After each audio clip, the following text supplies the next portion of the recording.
African drums are talking.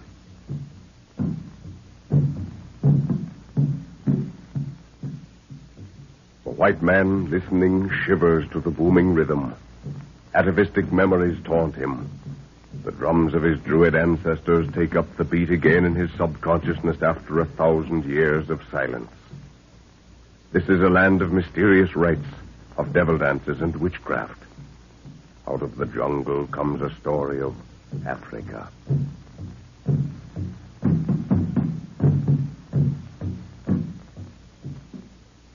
Professor Anton Edwards, in Africa with his daughter, his assistant, and Nguru, a huge native prince, is searching for a remnant of the lost Atlantean race. Following the directions of a preserved human head that talked, they descended into an extinct volcano and found an old civilization where they were condemned to death by the high priest. With the help of the queen, the professor caused the people to revolt and overthrow the priests. The talking head was discovered to be the invention of a madman who sought their destruction and followed them in all their travels. He is killed attempting to blow up the palace. With the riddle of the talking head solved, Professor Edwards decides to gain the outside world by braving the dangers of a dark passage that leads through the high cliffs which surround this sunken kingdom. It is early morning as our friends walk their horses over a knoll that will bring them in sight of the cave known as the Passage of the Rock. You didn't forget that grass rope we made, did you, Jack? No, sir. Nguru has it. What's the rope for, Father? Yes, one of the most useful things to have, my dear, when going into unknown country. Never be without a rope in Africa, and you'll save yourself a lot of... Halt, everyone! Pull up! Oh, what's... Well, can you beat that? What? The whole army's drawn up at the foot of the cliff. Looks more like the whole population. Well, no wonder the city was so quiet when we left it this morning. What's it all for? Evidently a send-off for us. I thought we were going to slip away quietly. That's why I wanted all goodbyes said yesterday. They must have had secret orders to meet out here. We didn't hear any marching last night. Well, they expect a show, I suppose. We'll have to gallop up in approved style and... Shoot off a few rounds, sir? No, better not do that. They don't take kindly to firearms. Besides, we must conserve what ammunition we have. Might need it all. Wana, Nguru no have snake woman for Shauri Palava. No, Nguru. I think I miss that huge spear of yours as much as you do. You'll have to rely on my war club from now on, old fellow. What's Nguru sounding so sad about? He hasn't his huge spear for the big parade. Wana, Naona, snake woman.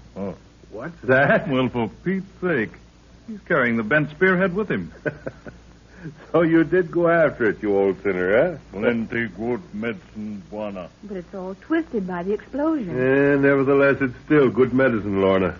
I somehow thought he'd dig it out from under the ruins. That spearhead has a peculiar history. Well, they're waiting for us down there. What are the orders, sir? Full gallop and pull up short in front in approved Western style. All set? Right. Here we go.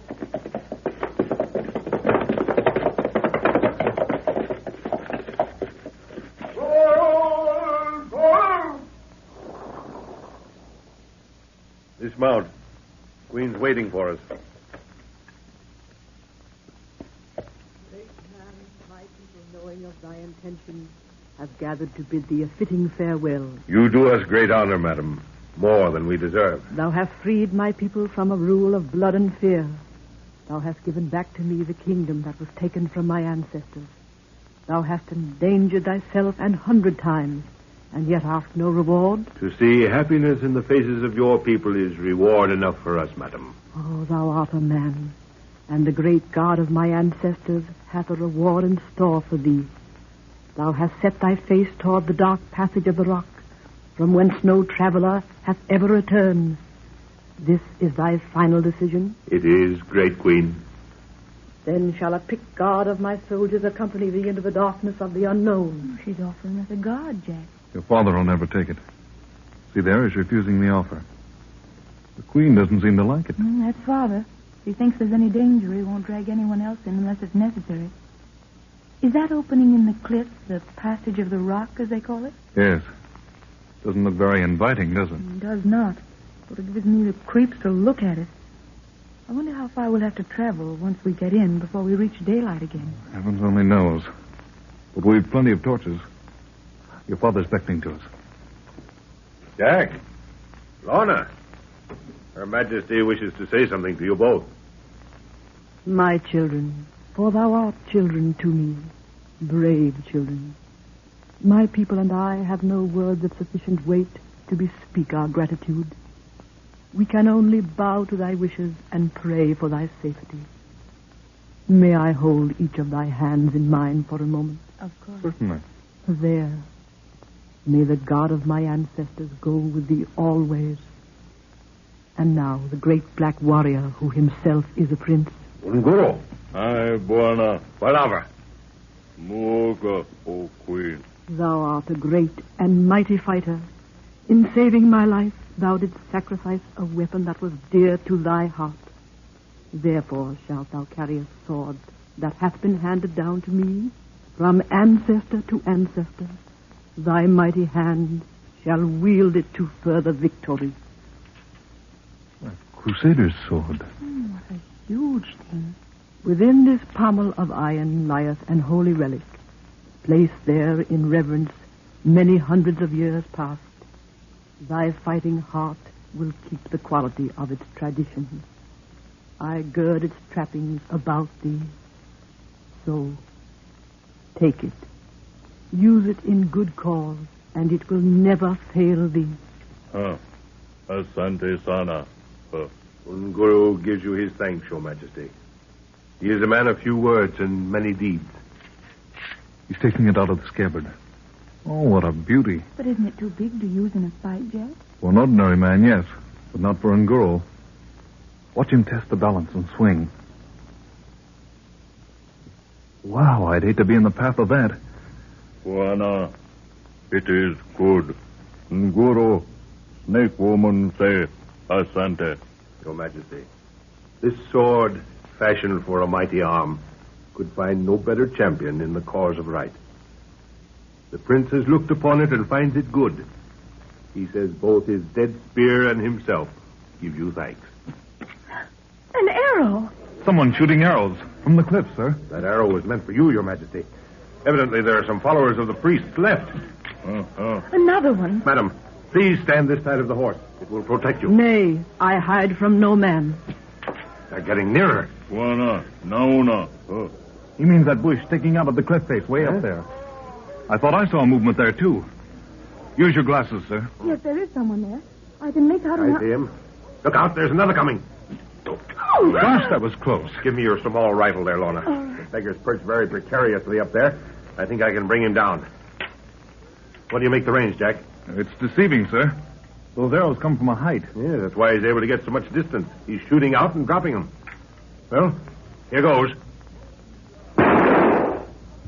You got him, sir. He's falling. I'm afraid he won't have any more murderous intentions now. Oh, that was horrible. Great man, this to me is magic. Yet thou hast assured me it is but an invention of the outside world. It is, madam. Couldst thou not teach my people the secret of this weapon that kills through space ere thy departure? Your Majesty, I have thought on that subject at great length, and have concluded that such an action would only increase your troubles. How can that be? Is it not of great value? In the country from whence I come are many who, because of this invention, must live in constant hiding. It has made killing too easy. In the hands of an angry man, it is more dangerous than the sword. For the subject of his anger has no means of protection. Flight is of no avail. And those who live by crime and thievery have prospered to its uses. Need I say more, Your Majesty? Nay, it is sufficient. Thou art a just and honest man. Go thy ways. And if there be an outlet to the passage of the rock, then do I pray that thou shalt find it speedily. I bid thee all farewell, and the God of my ancestors go with thee. Thank you, Your Majesty. Farewell. All set, people? All set, sir. Then let's go. It's footwork from now on. Well, why so quiet, Lorna? I think I'm a little sad, Jack. Sad to be leaving that lovely woman. She seems to be so lonely. But she has her own people. They all seem devoted to her. Yes, I suppose so. Maybe I'm silly to think that way. Heavens, doesn't that awful yawning cave look forbidding? Yeah, what do you make of the rock formations around the cave mouth, Jack? Basalt, principally, isn't it? Yeah, it's very coarse. There's some rhyolite and spongy-looking stuff. There's quite a lot of rock that's new to me. Yeah, see the andesite? We must be at least 3 miles down from the surface of the earth as we know it. Notice some of the straighter lines running vertically over the opening, eh? Yes, they level out at the sides. Sort of a sunburst effect. Well, that's how the cliff fell into place when this land sank out of sight. Well, here we are. Better turn around and salute the Queen before we enter the cave. Hold your rifles up over your head. All ready? Salute.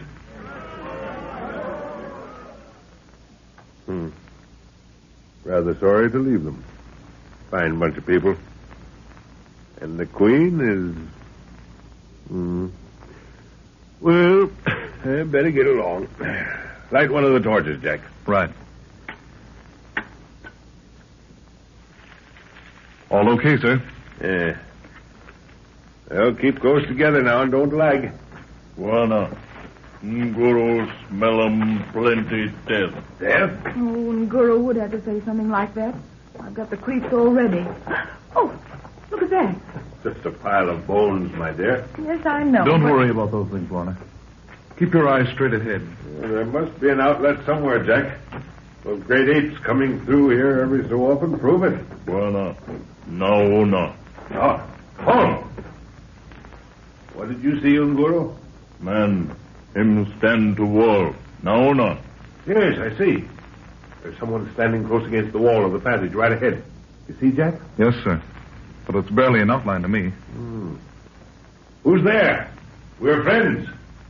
No movement. Wana. Him dead. Do you think so? Uh-huh. Well, keep your guns ready. We'll go forward and see.